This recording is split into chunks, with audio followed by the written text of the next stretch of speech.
పాటు lady style recording చేశారు sir. అది ఆ సినిమా అప్పటికీ ఇప్పటికీ ఎప్పటికీ మీ అందరి సంఖలో ఇళ్లల్లో అన్నిటిలోనూ ఉంది. ఆ రోజుల నుంచి తెలుగు సినిమాలో మీకు అందరికీ బాగా తెలుసు, నాతో పాటు చిరంజీవి గారి సినిమాలకు కూడా ఆయన తెలుగులో మీకు ఎన్ని సూపర్ డూపర్ హిట్లు మీకు తెలుసు. అలాంటి మా స్వామి ఇంతకాలానికి మళ్ళీ షష్ఠి పూర్తి, నాకే షష్ఠి పూర్తి, నేను షష్ఠి పూర్తి నిజ జీవితంలో మెల్లిగా ఎస్కేప్ అయ్యా. 60 అప్పుడు తప్పించుకున్నా, ఎవరికి దొరకకుండా. నాకు అడిగి వెళ్ళదు సార్ 60 అప్పుడు నో షష్ఠి పూర్తి, నాకు షష్ఠి పూర్తి అంటారా పొర నన్ను మా అబ్బాయిలు అడిగితే.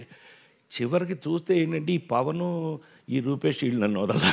చివరికి తెలుగు సంస్కృతి సంప్రదాయాలు ఉట్టిపడేటట్టుగా అద్భుతంగా కీరవాణి గారు పాట రాశారంటే మీకు అర్థమైపోవట్లే ఆ సినిమా ఎట్లా ఉంటుందని.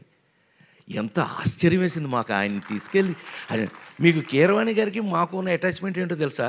ఆయన 100వ సినిమా నా సొంత సినిమా. బాపు గారితో తీసిన రాంబంటి సినిమాకి నేను అనుకోకుండా వెళ్ళి, ఏమండి మీరు నాకు మహా ఇష్టం తెలుసు కదా, కేవి మహాదేవన్ గారు ఇళయరాజా గారు ఈజ్ ఈక్వల్ టు కీరవాణి గారు.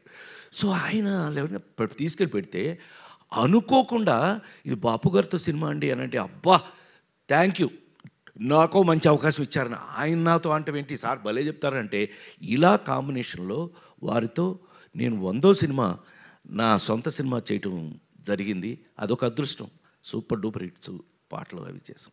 సో ఈవేళ ఈ విధంగా కలుసుకోవటం నాకైతే ఒళ్ళంతా రూపేష్ చెప్పినట్టుగానే 48 సంవత్సరాల సినిమాలు యాక్ట్ చేస్తున్నా కొన్ని ఎక్సైట్మెంట్లు మనం మారలేవు నాయన.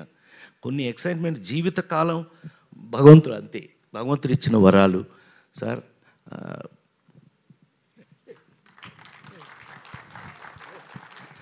నిజంగా ఆయన ఎంత బాగా నా సినిమా అనేటప్పటికల్లా చెట్టు కింద ప్రేటర్లు మీరు ఎన్నో చూశారు, ఇంకా నేను ఇప్పుడు దాని గురించి చెప్పాల్సిన అవసరం లేదు. అలాంటిది ఇంతకాలానికి షష్ఠి పూర్తి అనే ఒక చక్కటి కథతో నాలాంటి ఇంతకాలం సినిమా ఇండస్ట్రీలో మీ అందరి ఎదురుగా 40 ఏళ్ళ నుంచి కూడా 287 సినిమాలు యాక్ట్ చేసిన నన్ను ఒక షష్ఠి పూర్తిలో ఒక అద్భుతమైన పాత్రతో పవన్ చక్కగా రాసి దాన్ని అద్భుతంగా తీసి ఇవాళ హైలైట్ ఆఫ్ ఇట్. మామూలుగా దాని మీద మీకు గౌరవం వినగానే రావడానికి కారణమే అమూలందైన బొమ్మ ఇసై జ్ఞాని ఇళయరాజా. ఏమండి ఆయన పాట రాయటం నేనైతే ఆశ్చర్యపోయాను సార్. నిజంగా మీ పాట విని ఏంటి ఆయనే రాశారంటే, అరగంటలో రాశాడు మా చైతన్యకి నాకు లింక్ తెలుసు కదా, ఆ నలుగురు జన్మలో ఎవరో మర్చిపోలేని తెలుగు సినిమా.